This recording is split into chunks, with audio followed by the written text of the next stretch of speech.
le izanina pathian in hun thatak mai koran hote min buat sai saka zaina pathian fakle choi moi tura local zong te thole I suang ningin chibai kabu ko cheu ama faka thinlungin hong taka alam hoya kan rilu le kan ngai tuana lana tharau thiang nimmal somna tam takin don theinan du sakna kan hlan ngal bok cheu ni sela hun akal thuyang reng to a rilu in a hol kual na sato khop maya eng tin nge ni ang ti in ngai tuana kalau seng to a maro chu ahuna adara kan boy lo tura ngai la he kan in buat saina te lalpan trula ti chen min puan so sak mai tura ngai la a top ati huna chon min rebun sak mai tura kan ngaya chuangin in khom reile toilama khan kan rilru ngat lawela tharau thiang lim mal somna don tum thewin thinlung ama lama khan I honang uti in kan hanin som tharle ani pathian tu thiang lim chiarin ngai thak na kan neyanga kan thurei to boka kan chiar chungin koran hote kan zawain kan dinganga chanchin tha zo hana bungli chang somni pathum hi kan chiar don ani I lo dingang u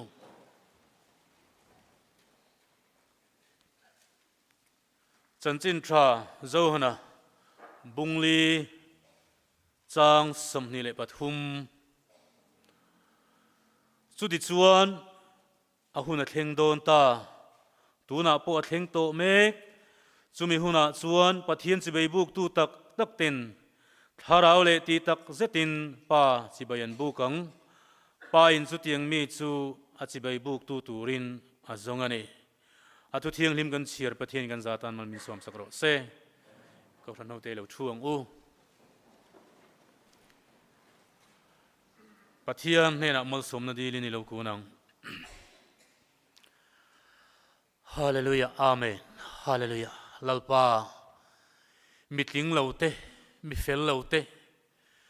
kan nun lui porto taktele lalpa chiar tlak lote chuan tur nei mia lote lalpa nang chuan I mangai na in min en kola kingle fela I pom te kan ni awangin zanina hian thinlung takin I nena lom thu kan ron sai zaina hian kan mamo chan na lo ni la tharau thiang limin koran ho te min ron kal tang la kan za atana thatur chu kei aya kei ni aya hretu ini I koran ho te min pol tharla Iwan tharau thiang lim thil ti theina chon min uap tlatla I ro puina dal thei tu zong polal pa nang man min thiaral sakla thinlung taka nang ma kan faka thinlung taka I lam kan lo hoya I thu te ngai tha a I thu te kan puan chuat theina turin kan beng kan lei kan mit kan o ka mal min som sakang che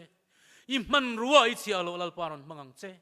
min sandam tu I suam in garon dile amen kan lanu nung tur kha kan lo in rin thei nan Christian labu number somruk le palina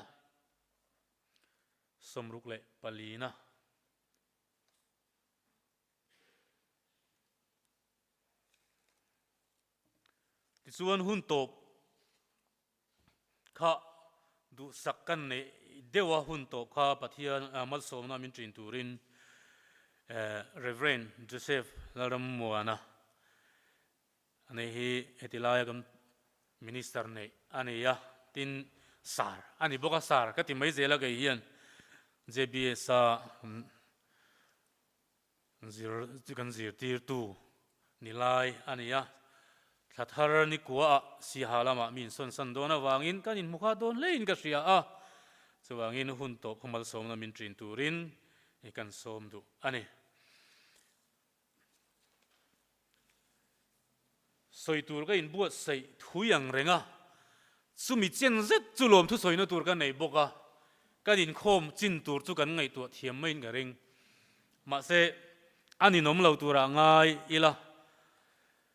sumi ma chuanin thil pakhat ti du ka nei a kan polte din tir kan du tlat pe ka zanina hian kan pol te kha au mang ang kha BCM recognize team te kha yen ding tiang u alo mo me chuang u pathian thil siam to po hi ain an lo thei nge mai ka tia pakhat chau om po hi anin om don te lul ne anin om thin te reng en palian oma in khom ban lampang chu kanin vil ne de wangai don lein ka sia hei senior ten min troi oma zanina hian thlamuan thlak le moyan chunga pon lom thu e kan soi duwa ke ni junior te moyan ma thu soi turin e kan ding mai te hi an ni ti hin han soi jok selangai nom don te lul nen maro chu wareng te pastor bial ai o local kani miu wangin lo thei lovin ka din anga ya kan thiam angin kan soi tura ngai la atan zana tum lo tewin ka ding to boka zanin chu tum sa in ka ding ani ti lai kha kan soi le ni chu introduction kan nei zuai tiang kaming chu kan hretua rongbol tu HP lal choi sanga BCM recognize speaker ni lai kania sang te hatin min kawa tin BCM town church wareng te a khuan 3KP town church unit a hian in treasurer ni lai kania ti chuan wareng te pastor bial 3KP a hian in president kani me kani kha keimalama introduction kan nei thei chin ni mai sela lom thu soina kan lu chho ngal bor borange he lom thu soina tur kan nga khop mai zanina hian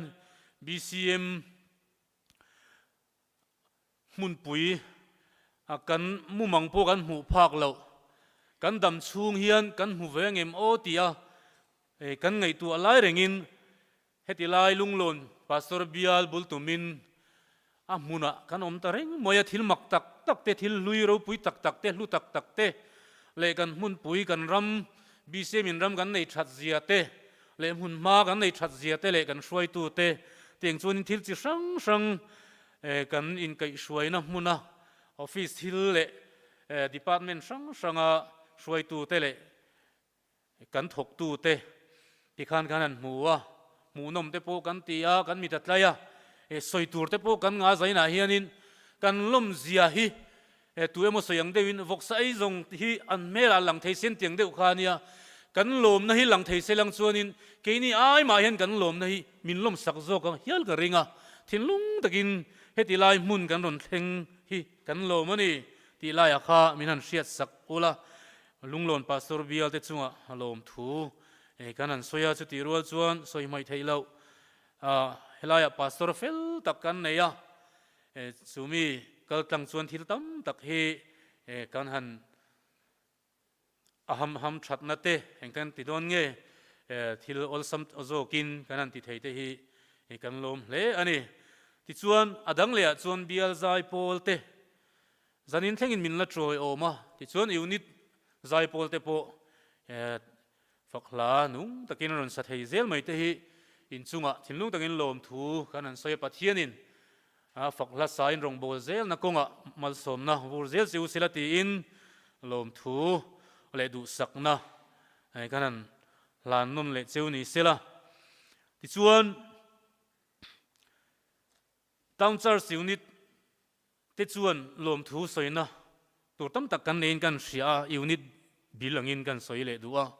unit hruai tu kan ina angin lunglon is 3KP te chunga abik takin lom thu kanan soi duwa thil enge mokha minon ti sakane ka soi vek seng lo in hria in thil min ti sakha in hria keni bon kan hrenga ma se azong zong chu ka soi lo nga thinlung takin 3KP town church unit ten in chunga lom thu kanan soi ani sela ti chuan 3KP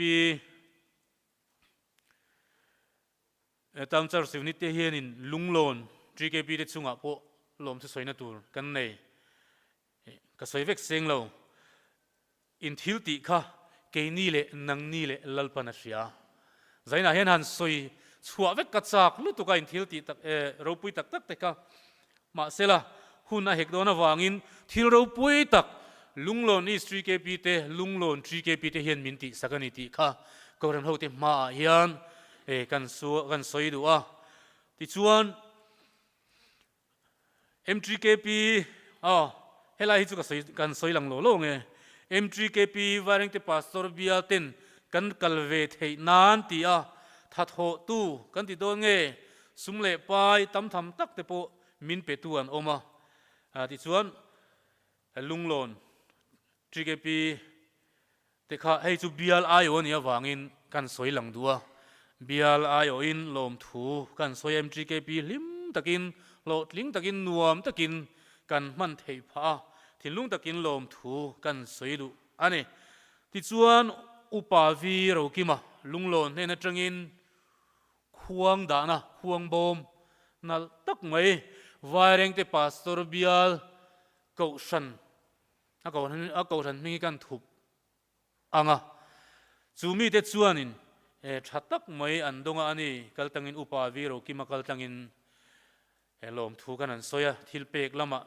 a in pek na telal panale tam takin mal som selati in du sakna ko ran ayo in kan lan non le ti chuan adang le a chuan rong bol tu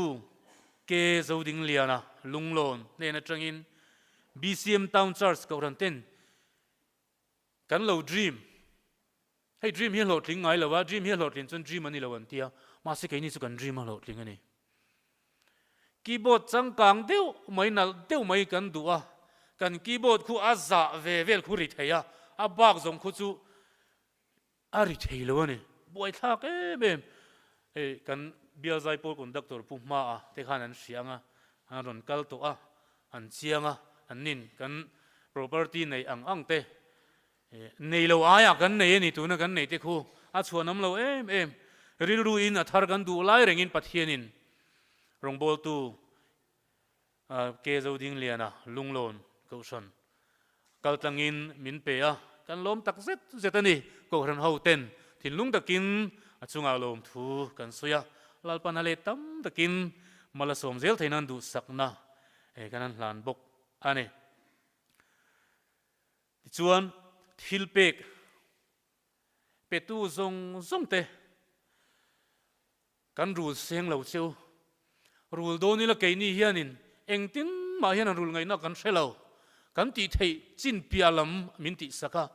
heng zong a hianin ale tam taka mal som na in don thei nan ko san ten du sakna kan hlan chewa kan trong trai na po kan lo hrengang cheu ti kha kan an soi duwa ato ber ka soi du chu lom chu soina hetilaya kan lo thlenga chimlam ka zin chak na em chu mi khual te in du sak thiam na hi ni ka soi fo thin marlama hianin kan 3KP hei kan naute an ti vele chong tiang member te hi fiam thu ti tak hen ka fiam thina mi hin ngai sang lo the mai am hingin speaker te kan ni vea ti hen fiam thu hen ka soi chimlama chon ka VIP ni ka ti thin mi khual ni hian nuam em in duat thiam boxi min da ro pui thiam boxia ngai na hi kan hrelo lek zo ka mi lo don sondana te ti hianin cholui min buat sei saka kan ei phak lo te kan eya kan hu lo te min hu puya kan fan ngai lo te min fan puya heng zong a hianin kan soi ai na sa hian kan lo mani ti la ya kha min han hriat sakula thin lung takin min then to na te min enkol min hruai to na zanin thenga kan hun ton zong a hianin thin lung takin lom thu kanan soi ani khami china khan kan du tok mai nge ka mang rei le ta riau mai da ri le chan ve ari le don ta reng mai kan thu pui lama kan lut chawang ahuna theng don ta tu na po a theng to me ka ni ti thu kan chiara i suain ahuna theng don ta tu na po theng to me ka ni tin samari mei chian he na khanin asoya thil theng me khovela hian tam taka oma chung zinga i suwa soi pakhate hi zaina hianin soi ka tuma thil theng mak tak te thil ro pui le chin chiat lak tam tak kho vela hianin chiar seng lo kan ti don nge thil theng omani a thiam le a finga piang in soituran sia a zir sanga piang in an sherila chu tiang kho vela chon thil hi mak tak tak a theng renga ni ma sela chung tiang ni lo zanina kan soitum hi chu thil poimo em mai kan zawa ya ta na poimo le trul em mai ani awangin chu thil theng chu isu hian kan hriat lo awangin samari ne na po khanin ti tak tewina soyani chu ti chuan a hun a thleng don ta tuna po a thleng to mek ti in isu in samari ne na khan alo soya ta chuan in samari ten kan kual tem kan soizau hretanga abak hi chu ka soizau to lawang sot kat deuin kan soidon nia isua rongbola achua lain Judai ram atangin samari paltang turin samari ram ma achun pel dona zakopa tui chun chua bula samari mei che hi lo oma Isu Krista chu tuya hala chu samari mei che ne na chuan tui in tur adila ni tui in tur adila samari mei che in makati em mai Isu amewin a ne na tui in tur adila kham makati ni chu engwangin mo ahun lai chuan Juda te le samari te hi in bengai lo in kom ngai lo in leichin na nei lo in ho em mai nam nuai nung le enga ma an ngai lo samari ten nia wangin Juda te chu khi tan da biak en apon en lo ma se Isu Krista khan kha samari nu kha betla ta ni chu bang jon makati em ma ti chuanin samari mei chian he na chuan tui in tur adila ni ma se chu mi chuan eng ma pek tur nei lo te ti chuanin amma ne na khatia hanin biak mai kha makati em lai khan isuain samari hne na in tur mi pero ti hi ti tu hi nangin hria chu ni la nangin hne na idil zok to tur tinanin tui nunga pe to tur che atia a chuan isua hian samari hne na amma hi keima hi min hre chiang chu ni la I hne na dil tu hi min hria chu ni la nangin ipe anga tinanin tui nung chu ape to tur che ni ya ti in isoi na hrilai hian chu samari chuan kapu khai na engma poi nei bok si lo wa tui nung chu eng tin nge min pek te lulang le ti na rilui na ngai tu newa chuanin samari chuan annit ngai dana chun tui nung kan ti hi tui luang reng hi tui nung an ti a khati lai huna khan tui luang reng ong ma om bok si lo wa tui chun chua a oma chu ta po khai chuana tur la om lo chu ya Isu ta na tui nung han pek chu samari tan chon thil thelo ne be sei lo bur ni ma sela abdil tu chei nang in hria chu ni lanin tui nunga pe tur che ni ya ti in samari ne na soi khan chu samari chuan be sei na thara ne ya kapu helai thenga ka local fo lo nan tui nung chu min pe ta che ti in a changa ani chuan in apualin tui na penga akal lo nan zako tui chun chu kal lo nan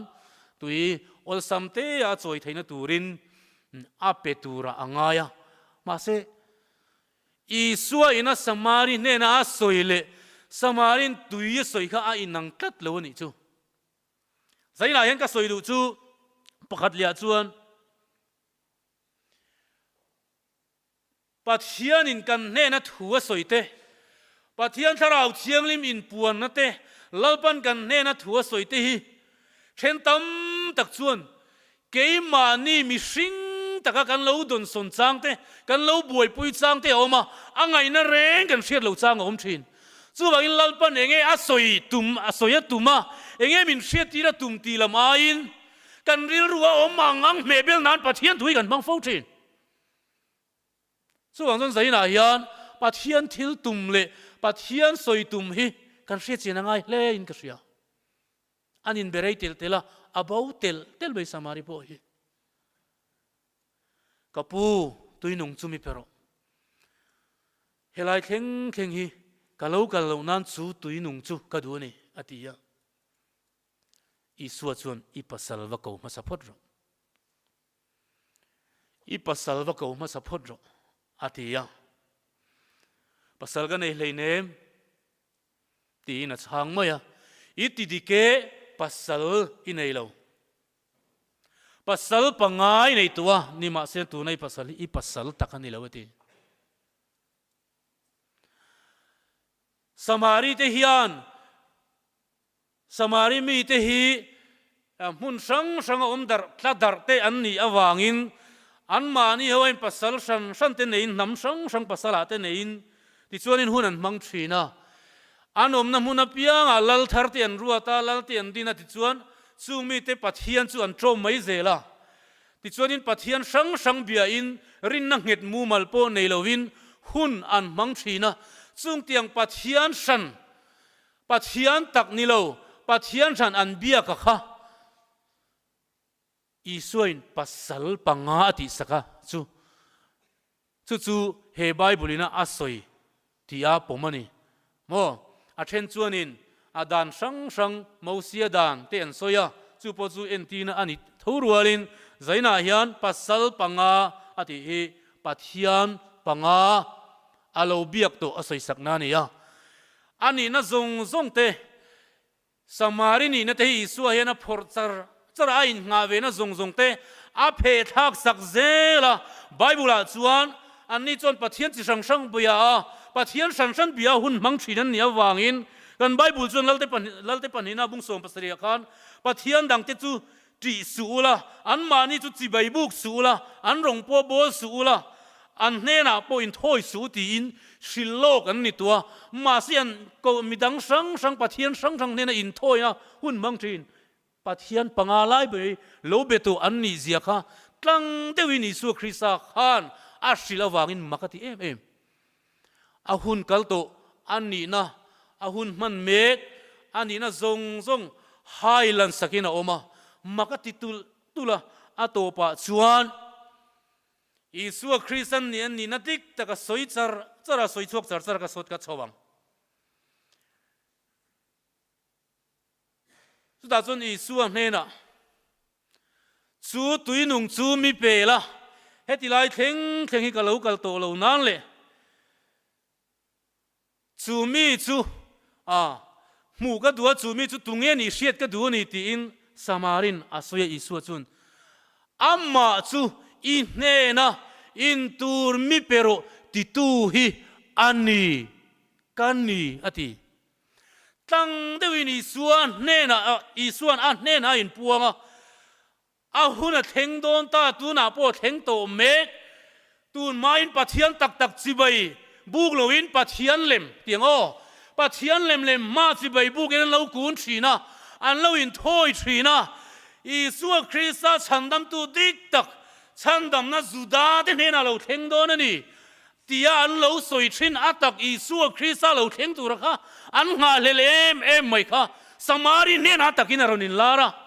chuwangin a hun a theng don ta ati a hun na ti Isua hun lo theng tu ra soina ni awangin Isua hun zo lo theng ani ti samari hena khana soya samarin chu hriat vele atui bel kal sana akala Isua chanchin chu ba hil nga la nei chu zaina yan pathian in puan na mi singa lo then yan kan ni na lang thina thil pan in puang thin pakhata chon lalpa mi sing ne na in puanga pakhata chuan mi sing te pathian ne na kan in puang thin chuta chon mi pani in puan na hian thiro pui ta ka theng thina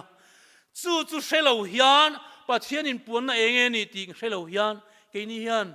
kan ngai dan in mani du danin kan lo puang chuak fo thina pathian thui atlo mo thin khop mai chuwangin lalpan kan nena apuan chua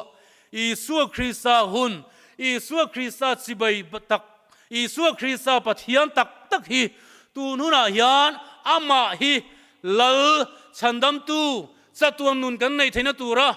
pa fa pa min pek ama lawi kong dang om lawani ti mi ti an huan hria theinan le ama hi chibai kan buk tur chu ni chu tu nun hi ani ti kan hria theina turin samari nena khan Isua hun a theng me gani Isua hun a theng to ni tu nuna hian pathian dang chibai buk to lawin Isua Krista chau hi pathian tak chibai kan buk tur chu ni ti in a in puang chua ka ni chu ta chuan eng tin nge chibai kan bukang thin lung le ti tak setin ati helai ka soi chak em chu ni zaina hian thin lung le ti tak setin chibai an buk tur ani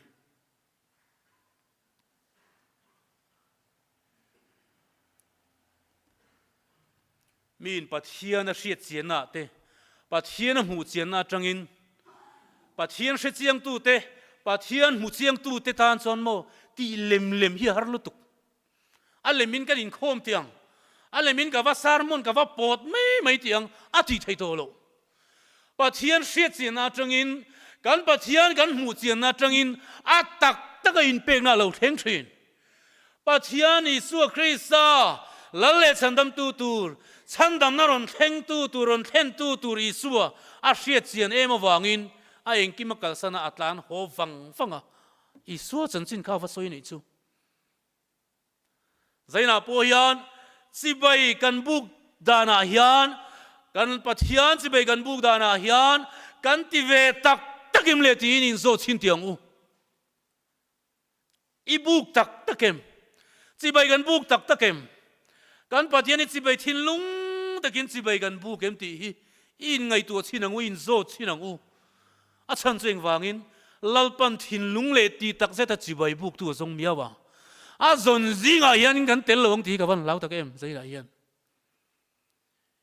ring tu na zong hi a hnen thleng tur kan ni tat lo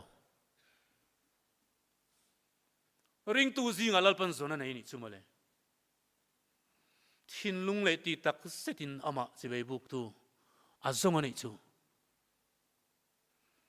kan chibai buk dan hi then hi chu ka ngai tu a kan ti tak lem lo ti te ni te po hian a hriata pathian begin kan an thenga kan mu thunga zoi a then chu ke lang mai hian kan tep nuam pa a then chu thut theng lam duai ngan an thua a then chu kan thu zalen em kan mami te thut na ke kan hlang meu ten ngan an thua ti tak nei chu an ni lem lo ni heng teng te ka ngai tu thin a then chu an ka chunga eng amoni an ron da sa da te sikhar muam te ku vai te a kha to ka ei khop lekin an len hol chuang an chima tu te mo mu lowin mi mu lawin tu lai thalai pe chu kan ni dunia kan an ku na kan len ei khop te ten helai sira mi kan hol chuang an chip zeu kan an hoya min mu lawanga ti in mi mu lawin ma se chung lamin engei ti traffic biagina kan om dan hian kan ti tak le tak lo te chu enge mo china hian a hril ta ni chu mole chu a zon zaina hian in ka ngai tu thin biagina hian kan theng ani chuan pathian chak tak chibai buk tu kan ni chuan kan nuna polang chuak ro se pol lam mi te ne na kan khosak ho na polang chuak ro se ani hi chu ring tu dik takani hiya anti thei tur khopin pathian tak Krista nei tu kan ni na zona hian kan nei su Krista ya valang lo ve kan sia hian ka mu teu mai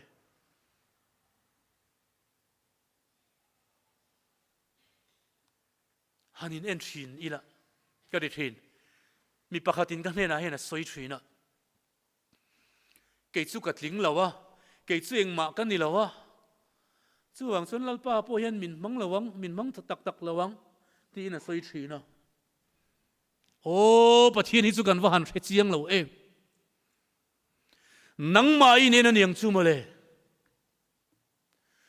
ini na kha pathian fakna na tak lo wangin ini na isuai na in bela ani na min pe a kan ni na tik lo em wangen thi pui khop sual ni wangin ni na ma ni na min bela wang hian in sit lowang u voi na yen ni thin khai ni na lui ni a isu Christian ni na nang ma pek to second ta che mo le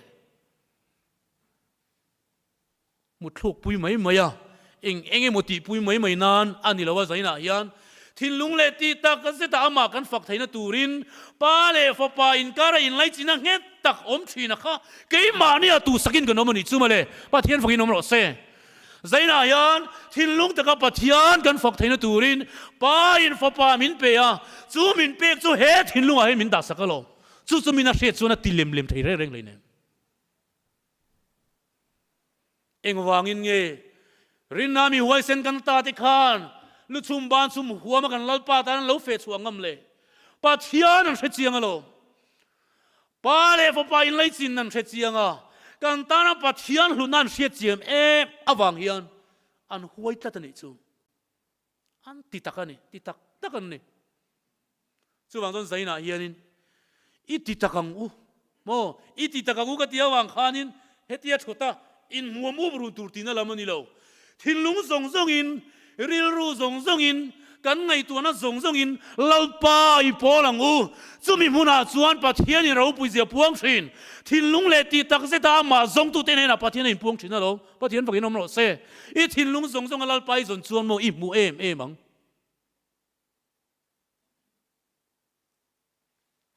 khoi nge ti lo aya ka fa kalange hanti mai te hi ol takane ma simo ti lo ai ti hilal pana pom tat lawa yen tiliam ve mai mai tun tum chu khwalum em mai amo a tun tum chu kamu ta fulo em mai in ti mai mai tiang ti lam khanil to lo pathian ni kan mu ta cheng lo a thu ania chen ni chu thu a chuan in ni thinlung le ti tak se ta pathian thu sia boi pui tu ten he na hian pathian sak je lo langa a hre chiang tu piang in huai sen takin lalpa tan an pen chuak thina chumi te nuna chuan ani ei tu ra alom thin ni voini a hian pathian ta na in pek na te pathian ta na in thinlung ri lung ngai tu na zong zong senga in thora hi wareng te pastor bia ten kan seng me ka in pek nai ro pui ka ti lalpan malasom tak zet zet a lok na kan tel na sakop mai hey edik ngol ve ho hi kum nga ka wa vai pui ve thua no pang te kan in seumi ka ti thei em a edik hi ka lau em ma kai chu kut vung ti te a zurui tal buai thin tal buan pun thin te number 4 edik te hi ka mungai lawa kan tet ka tet lai tanga ai ka pa hi sipai ani ya family kan in suai thina phaya hin ga hun tam zok hi kan tet line kan manga rui lo ti hi kan mungai vak lawa sipai area om kan nia wangin number 4 edik te hi Mizoram agan chuang chho kai chowa ni khuwa kan hriat nuwa ka mu dei mak ka ti me ma ka lawa ka hel thin ma se pathian thuwa kan har chia mai chu amak ka ti hetiang ma mi hring lo in thak danglam thei zia hi pathian thu in min ti hara pathian thu kan ne na lo thenga awa han atura wa han na pathian thu tak khen na le pathian thu tak den na zia hi mo amakani ro turut ro pui takani pathian thu tak tak na hun reng hi mo adeng ne khop mai thu tak in sia anga thu tak chuan boy ba nang seu ti lo wa han dik tak eng mani lo ne na pathian thu lo thenga ti lo thei lo din munin min siam ani chu ke mi zak zum lo tuk hi voi kha chu ko ran in khoma thalai in khom program an puanga ka le in khom kai roi tu tur sang te an ti chi mai chu ka khuwa singal char char yan ka sia ka zak lu ko phur lu tuk hi chu tiang kho ba zak zum ka ni ma se pathian tharau thianim ka ne na lo thenga chu thu chuan ti lo the lo din huna min siama awa han seom tak he กติสมุนิเต็มเตสวยก็ดูว่ามีเราเต็มเราอีดาร์กว่าโพลาร์เรามินิสมนิโปกละมังเราสารมุนตักจูอูนาวทุมินกันอมากันอูนาวทุมินกันอินดังเวียติดจวนกับปูเฮียนกับปุยกุมสมกัวเละปรุกันนี่กับปูเฮียนมินรอนฟินเวียอาฟาที่ไอ้นัตูเตมินมังไงวางเฮียนทินกันนูเลกันป้าเฮียฟอมเวียกันนูเฮกเตดไลน์มินโบรัลสนะเอากับป้าอินมินโบรัลสนะกับป้าเมลฮีตัวไล่ชลายเทนโอมกตีมานี่ป้าเตป้าที่ตัวนั้นละไหนเตก็ชลายปุยตั้มตักเตนวันไหนก็ได้แค่จูป้าที่ตัวนี้ก็ไหนเวลาวะกับป้าเมลพ่อยกับมุโลทิ้งกลางอมตันน่าจูเมเอ็นจีเลยด่าชัดนั่นลำปังจีเลยค่ะเราละอมเวลาวางอินโคสักินจิรเราเอาวางอินป้าเมลกันนั่นมุโลวะกับป้าเมลฮีหันไงรวดไงนะพวกกันให้เราก็กูกับอุปัตเมลินเตียมก็สวยได้นะชวนตุนไล่จังกันนะเกมราเตเลเองมวนชัดนะป้อมมันเราป้าเมลป้อมูเราชวนมูเราว่ากันที่เขาอุปัตเมลงอยมาเสกกับอุปัตลุตุกวางอันนี้มีอะไรเนี่ยก็นะมุนซิรเราวางข้าเนี่ยทิ้งกลางคดเตตักเตชุดจังกันฮาร์ลุตุกริลุเฮจังกังเรารักเขาสักสุงไงเร่งเขาปุยกันนั่นช่วงเช้าเตียงเฮียนมีรัวลินเกกันเป็นเบกขานี่ที่ชวนนินกับป้าเตลเราชวนมินเอ็นก็ละกับปุยมินทักเลเตเร่งเน้นป้าเทียนถูกไกมาเทงซูชัวปุยยังไงกัลชัวปุยยังไงตัดนี่ซูกับปุยเรเราเตกันยินชนะมินชัวสันงาลไปจนอีเตดไล่ส่งอินกันก็เสียตัวน่ะอีท่ากับสระเวทีโดนเสียมีการสั่นตุ้มเลยให้ปะเทียนถูกปนโดนเนี่ยมันนี่เลยอินไงตัวเชียงเตตีอาจารย์จนเก็บพวกไอ้ริงเลรุมมาในช่วงเตปมังไงเจ้าเราที่เต้นกันจันทรินบารูมากลูตะกับป้าบินกูดานฮีการเนี่ยนะปะเทียนทุเทงฮีอีทูเทงฮีดิกเราตายมันนี่เลยที่อินมินตีร์ช่วงเราไม่ตัวเต้นกระจงใจไว้ทุ่มล้าไม่ริรู้หาโตกันกระจงใจมาเสียชันเองมากับหัวเราก็หัวชุนจูมินตุรนังไงพวกชัวตบขานี่ไหมแต่ส่วนนี้กับปูกุมสมกุมสมกัวเลยปารุกจุการเอ็นชินกับห้องไอ้บกซีกุมอุปัตโตนุลมาริรุนัตตะกะกับเสียมตูร์ค่ะกับไงตัวกับอินเดมงอยกับนุกเตลมาอุลาเชื่อมกับที่เอ็มไหมช่วงเราเทยเราข้ากันจัดบกเสียตัวปัจจุบันกับช่วงตั้งเงี้ยปูอีฟ้าที่อินละมาอินปุยะเราเฉลยพอดไม่รออินฮิจุเรากัลลุละกัดเฮียนี่ที่อินเสียดมาจุกัดชาเราง่ายอุละเกจุมินไงตัวสู้ปัจเจียนรงกับบัวโดนาลปนัติที่อินมินที่ไม่รอเสหุ่นชาบินบัวใส่สังกันเล่นมวยไม่มังที่อินกับปูจูกับกัลสนามิดตุยละซอยชุดแข่งเสียชุไลเตฮะก็มีท่าเห็นซ้ำเร่งชินเชื่อมฮิกตีปัจเจียนดูโยโทดังที่วันมักมีฟาตินเฮน่ะยันมีแต่ส่วนอินาตินนวมสัตตะกินรงกันบัวละเกนี่เวียหาวตักซองลีริมินไก่ช่วยสุงเล่ไปปนในลวินปัจเจเทียงเบอร์หินมินไก่ช่วยชินมาสตาส่วนก็ไงตัวปัจเจียนทุตักอาเทนตักตัวส่วนโมดูทั้งเทกันนี่โลปัจเจียนถุยเราจักมาที่เราเทเราดินหัวนามินดาเทตัวพินกรงกันโบลเวมกันเตียกุมนี่ตบกันรงกันโบลกันสัวก็ไว้ขัดสุกหัวกาช่วงเตเมียนริงเนี่ยเราจะเรียกดูนัดทักช่วงเตกัลสันอินกัลขบินกันช่วงเวมาเชียนเต้นเมียนริงเราเตฟิมทุโตนานเมียนมังเตสุเรียกดูนัดทักงอยรงโบลเราอินตีเวโตเตเร่งเนี่ยเด็กจนกลุ่มทุมหน้ากะโหทะเลจูมินอันรินเราช่วงเตปุยนันรินเราค่ะอินกะเทงเสียกะอุยนกรมทั้งอาควานHIV positive นะออกมาserious ครบไม่ที่เจ็บตัวจุกจงใจแต่เซนติเจียไม่จูขาดลูกกับเบงริโมฮิอมพนกันแล้วให้เราไว้นี่เท่งไม่เฮียนินมิชิงจงกาเฮียนกุมนี่ชูรงกบวนนัวอันรินเมียเราเองมันไงเราค่ะ akum thumna ni meu chuan in kalu taka bek boka da main trong trai sakron ti chi mai chu mit tuinen ka bek ka da lu ta o ke hilal pan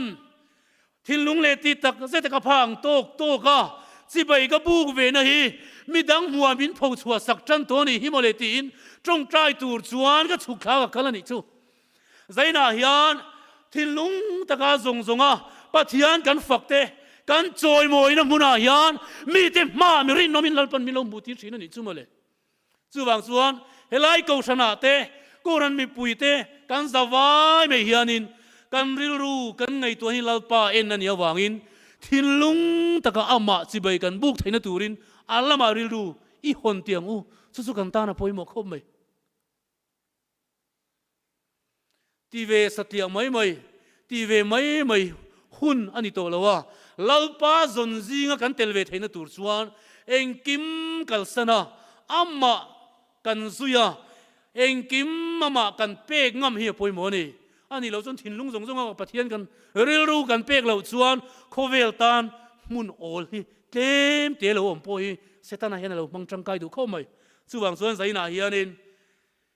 thin lung taka pathian kan faka pathian kan choi moi hi lalpan min phu tani kan za le za lo lampang hi thir lowa ti tura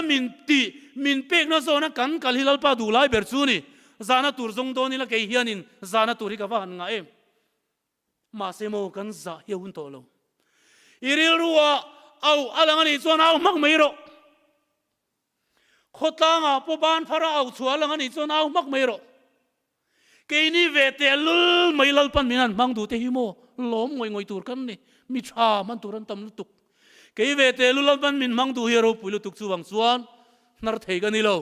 tharau thiang limin ti tura ti che lam tuala po lam ngai lo ilo ni po ni mai thei lam ril ruwa thogani chuan lam mai ro fak ril ruwa thogani chuan fak mai ro kan kut lalpa tan kan o lalpa tan kan ke lalpa tan tia huai sen taka lalpa tan kan che chuana zela hian keimani an pathian la ramalo thenga pathian thu tak thil ti then chu alo lang zel thina ni chu wangin thinlung taka pathian kan faka kan choi moi theina turin zaina hian a thu kan ti rik te pathian kan zatan malmin som sakro se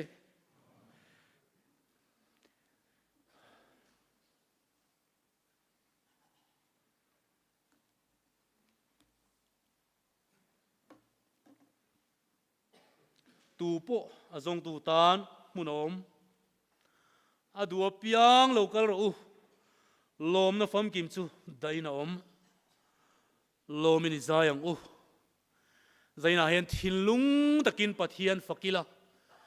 helaya hian pathian fakna hun zain ba ka hun thayo min ka shelo wareng te tangin kan lo ka leng tika ma kan fak ho le to don lo eng tika ma kan lam ho le to ngai don lo chuwang chuan pathian faknan kan oren lovin pathian tharau thiang limmin kan thinlunga atho dan anga lal ber pathian fakturin kan hanin so mani lalpa chu fakin ka choimo engti kan zadingin kan sanga kan sakzua kan pastor pu chu se fakhan ma somna min tin don ya ilo ding ang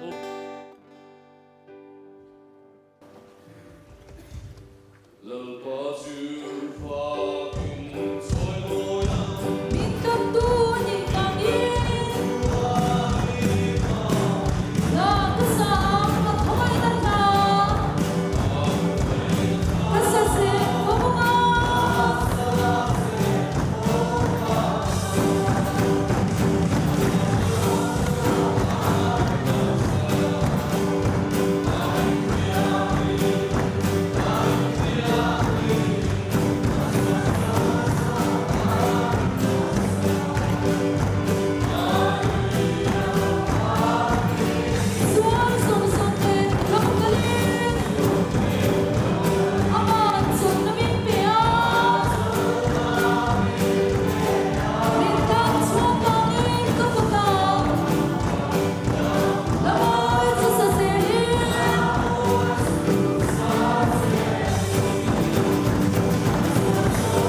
hian kanal pa Isu Krista pangai na te pa pathian mangai na le tharau thiang hlim pol na le zirtir na duom tak chu in zan hena tu na le kum khuain lom zel ro se amen